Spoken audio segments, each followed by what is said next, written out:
তাওহীদকে বিনষ্টকারী বা ইসলামকে বিনষ্টকারী জিনিসের ভিতরে সর্বপ্রথম যে জিনিস সেটা হলো শিরক। এই বিষয়ে আপনারা আলোচনা অনেক শুনেছেন। আমি শুধু আপনাদের সামনে এর পরিণাম সম্পর্কে 3টি আয়াত করব। প্রথম আয়াত সূরা নিসা 116 নম্বর আয়াত।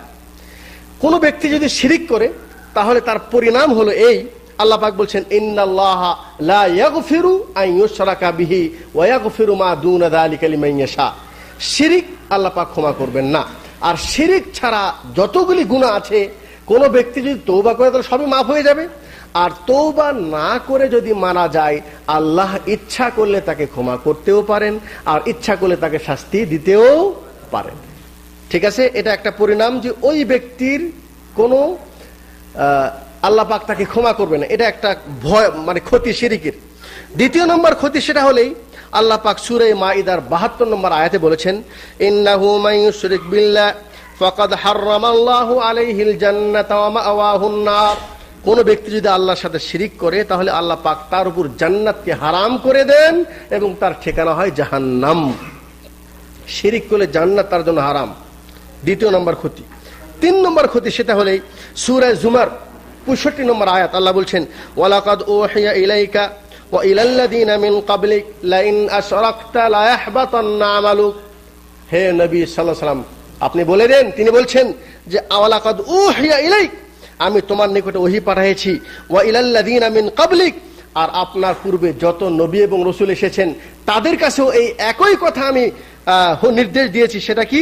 লাইন আশরাকতা লা ইয়াহবাতান্না আমালুক, তুমি যদি শিরিক করো তাহলে তোমার পিছনের সকল আমল বরবাদ হয়ে যাবে, নষ্ট হয়ে যাবে।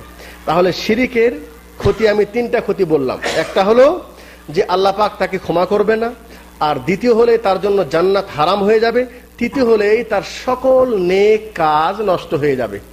ঠিক আছে, তাহলে এখন একটা ভাই আমাকে প্রশ্ন করেছিলেন এশার আসর মাগরিবের পূর্বে যে কোনো ব্যক্তি যদি তার ভিতরে শিরিক থাকে,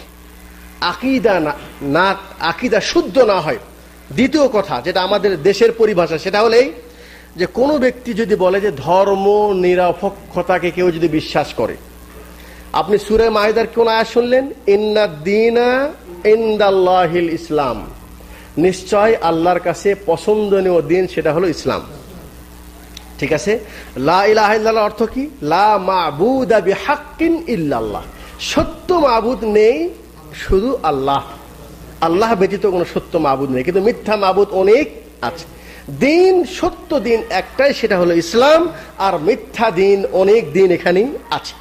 তাহলে আপনি যদি ধর্ম নিরপেক্ষ একটা আলাদা জিনিস আর ধর্ম স্বাধীনতা একটা আলাদা জিনিস, দুই জিনিস। ধর্ম নিরপেক্ষতার অর্থ আপনারা শুনেছেন, এখানে আলোচনা হয়েছে যে কারো সম্পর্কে ধর্মের কোনো কটাক্ষ করা যাবে না, সবাই যে যে করছে সেটা। আপনি আপনাকে বলতে পারবো না যে আপনি আপনার দিন ছেড়ে আমার দিকে চলে আসুন, বা আমার দিন শ্রেষ্ঠ, আমার দিন ভালো, এটাও বলতে পারবো না। আর ধর্ম স্বাধীনতা হলো এই যে আপনি আপনার দিন স্বাধীনভাবে আমল করতে পারবেন, আমি আমার দিন স্বাধীনভাবে আমল করতে পারবো। কিন্তু ধর্ম নিরপেক্ষতা এই বিশ্বাস রাখা, এই কথা বলা, এই কথা মুসলমানের মুখ থেকে বের হওয়া, এটা সম্পূর্ণ শিরকি কথা, কুফরি কথা। এই কথা যে ব্যক্তি বলবে তাহলে ওই ব্যক্তির ইসলামে সমস্যা হয়ে গেল, ক্ষতি হয়ে গেল।